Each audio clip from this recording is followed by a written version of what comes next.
Red and blue lights painted my backyard fence in this weird, almost movie set glow. And if you'd told me an hour earlier that my Friday night would end with two cops and the HOA president's kids soaked and shivering by my pool, I'd have laughed you right off my porch. Yet here we were, Officer Martinez looking me up and down like he was still trying to figure out who the hell was the real problem, and this teenager Brandon dripping all over my patio, stones, pointing at my smart lock, and insisting he'd been trapped in my backyard. I mean, the irony, the HOA president's golden boy acting like the victim on private property he never had any business being on in the first place. Sir, we got a 911 call about someone locked behind a gate.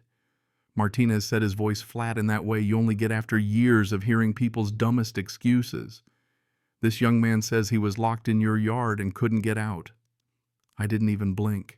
Officers, I think there's been a misunderstanding, I said, already, queuing up the footage on my phone. He wasn't trapped, he was trespassing, and I have the proof. Officer Rodriguez, all business with her graying ponytail, and those eyes that missed nothing, stepped up. Can you explain what happened here, sir? Oh, I could explain, all right. Because 8 years ago when I bought this house in Willowbrook Estates, it was paradise. Everybody minded their business, kept the lawns neat, and the only drama was whether Mrs. Chen's roses would win the HOA yard contest. Then Linda Patterson showed up as HOA president, power suit, auburn helmet, hair smile, sharp as a tack, and suddenly everything, and I do mean everything, became her business. I lived alone post-divorce, took pride in my privacy. The pool in my backyard wasn't some Olympic affair, but in Texas heat, it felt like my own little slice of heaven. And then about 6 months back, I started noticing things. Just a chair out of place, a towel unfolded, little puddles on the deck when I hadn't touched the water in days.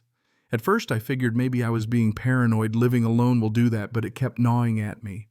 So I put in a smart lock key fob code or app, only locked, automatically kept digital logs, the works. I felt secure, at least until Linda knocked on my door, fake smile, and all asking if I could give the HOA access codes for emergencies. I told her as politely as I could muster that my backyard wasn't community property, and if it ever was an emergency, the fire department could handle it. Her eyes said she didn't like that answer, but she left it there for the moment. But that woman, she doesn't give up. The weirdness escalated. My pool chemicals locked up. Mine got used. The chlorine levels were always perfect, even when I skipped treatments, like someone was sneaking in to maintain the pool better than I did. The final piece fell into place when Mrs. Chen, who's 70-something, and sees all from her garden, told me she'd spotted Linda's son and his buddies hopping my fence after school, always when my car wasn't in the driveway. They'd been treating my pool like their own private club, so I set a trap. Next afternoon I left for work but parked around the corner and came back watching from my upstairs window with my phone ready, right on cue. 3:15, here comes Brandon and two friends scaling my fence, tossing towels and cannonballing like they owned the place. I let him swim for almost an hour, catching it all on video. When they tried to leave, my smart lock did its thing. 30 seconds after entry, gates locked tight. No code, no fob, and certainly no magic phone. Watching from above, I saw panic set in. They tried everything, pulling, pushing, shaking the gate, but it held. Finally, Brandon pulled out his phone. By the time I made it downstairs, I could hear sirens. Instead of owning up or even calling his mom, this kid called 911. That's how I ended up standing beside two officers and a wet, angry teenager while the neighborhood's Friday night went off the rails. Brandon's performance man. You'd have thought he'd spent years in drama club. Thank goodness you're here, he told the cop's voice. Shaking, I was visiting my friend and the gate malfunctioned. I've been trapped for hours. Officer Rodriguez raised her eyebrow. The call came in 23 minutes ago. Brandon turned red but kept at it. Well, it felt like hours. I'm claustrophobic. I cut in, officers, if I could just show you. Here's the video of him and his friends climbing my fence. My smart lock shows no authorized entry all day. Officer Martinez deadpan. Son, this footage shows you trespassing. That's illegal. That's when Brandon cracked. My mom's the HOA president. She said it was okay. Officer Rodriguez leaned in. Being the HOA president doesn't give you or your family the right to break the law, and it certainly doesn't mean you can waste police resources with a false report. The power dynamic shifted instantly. Brandon's confidence evaporated. When Martinez asked if I wanted to press charges, I didn't even hesitate. Yes. And I'd like to file a report about the ongoing harassment from his mother. Brandon started begging his college future flashing before his eyes, but the officers weren't having it. As they started paperwork, I called Linda. "Your son's in my backyard with the police. He's being arrested for trespassing," I told her. The silence was epic. When she finally spoke, her voice was cold, angry, claiming she had authority to access anyone's property for inspections. Martinez took my phone, laid down the law, and told her to come pick up her kid and maybe hire a lawyer while she was at it. Linda arrived in a white luxury sedan, her hair a mess, mascara streaked, all composure gone. She tried the old intimidation routine loud enough for every neighbor watching, blaming me for trapping children and calling my lock dangerous. But Officer Rodriguez wasn't buying it, reminding everyone. "Your son climbed a fence, trespassed, then lied to the police." Linda lost it, accused me of setting a trap, but I kept my cool and told her if she tried to mess with my gate again, I'd sue faster than she could blink. By now, neighbors were watching and filming phones out, some openly smirking. Linda threatened to call an emergency HOA meeting, fine by me. Word traveled fast. Over the next few days, neighbors started sharing their own Linda horror stories. Fake fines for rose bushes, threatened lawsuits over work trucks, even old Mr. Williams being cited for the color of his garden stones. It turned out Brandon's trespassing wasn't just some kid thing. It was a symptom of months of unchecked abuse and entitlement. The next HOA meeting was packed. Normally 20 people showed, but that night it was 60, all buzzing with anticipation.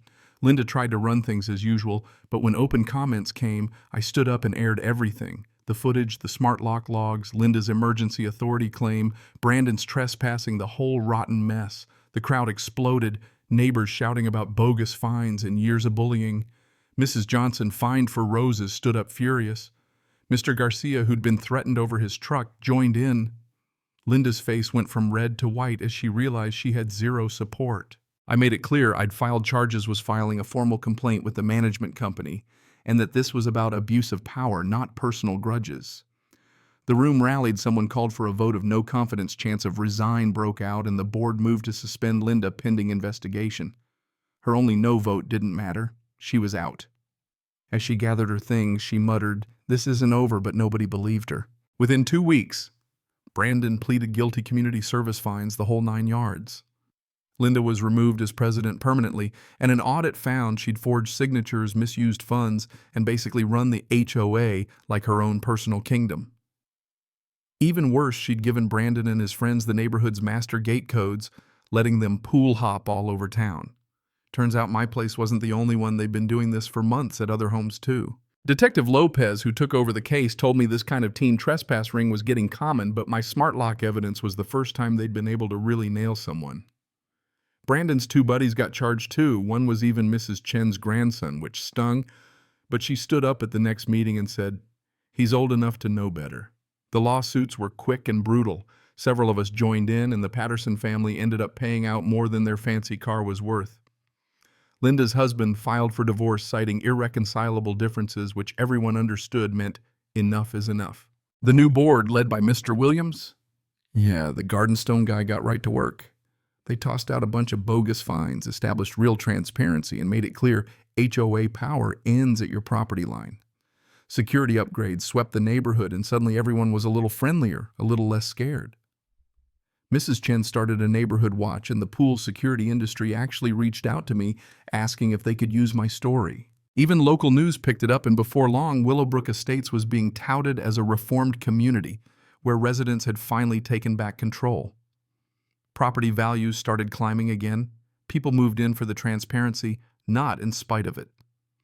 In the evenings, I'd sit by my pool biometric lock, humming away, cameras blinking, and think about how a stubborn HOA president and her entitled kid had accidentally turned a whole neighborhood around just because I refused to be intimidated. You know, sometimes the best security isn't about keeping people out. Sometimes it's about giving good folks the courage to speak up, and maybe reminding the bullies that every little kingdom falls eventually. But hey, that's just my story. What do you think? Who was right, who was wrong, and where should the line be between protecting your home and being part of a community?